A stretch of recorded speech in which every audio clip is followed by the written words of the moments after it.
what we've seen is people turning outward, saying, no, I'm not going to focus on myself right now, but I'm going to look outward and see how I can help my community and look for those most in need and say, how can I be of service to you? Liam Elkind co-founded Invisible Hands in March as a result of the coronavirus pandemic. It really started as just me wanting to deliver a couple groceries, but within a couple days, our flyers had been translated into tons of different languages, and there were people spreading it all around the city. We had, a couple thousand volunteers within a couple days.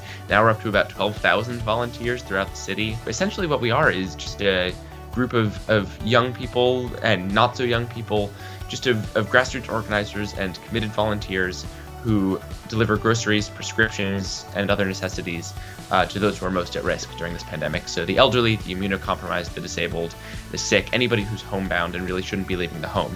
And so we bring them whatever it is that they need for free. Invisible Hands utilizes volunteers from across the city to help deliver food and medicine to community members in a safe and timely manner. When a community member needs a delivery, they just go to our website or they call us and they submit their request. They tell us what they need, if they have a preference of store that they'd like us to shop at, and then we take that request and we plug it to all the volunteers who are in that person's neighborhood. They will call their community member, talk to them, again, engage them in conversation, and then confirm their order. And then they'll go to the store. We want to make sure that we're staying safe at every step of the way, right? So none of our volunteers, have experienced symptoms. People often have conversations, with the door in between them. I've had a bunch of conversations, standing 6 feet away from people.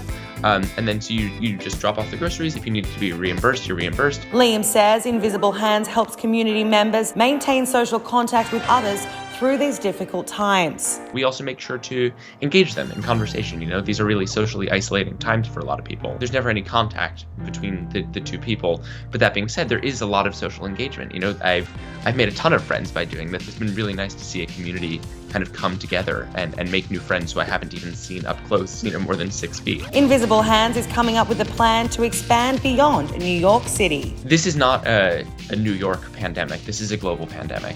And there is need all over the country and all over the world. The support we're seeing is people who are hungry to help, who want to do good. And Invisible Hands, just merely serves as the conduit between the two of those. The success of Invisible Hands is encouraging to Liam, who until a few weeks ago had never run such an ambitious operation. To accidentally start a nonprofit over your spring break of college is a kind of weird experience, and not something that I was expecting to do at all. I have a lot of friends who are going through really rough times.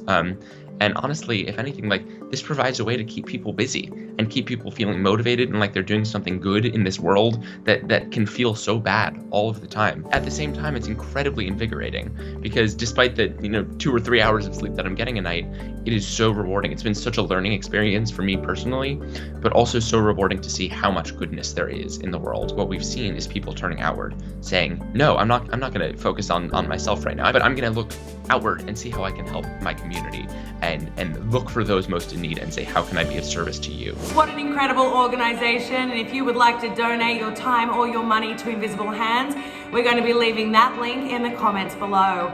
So that is it for today's show. We hope you enjoyed it, and wherever you are watching, you are doing your best to get through these difficult times because we are in this together.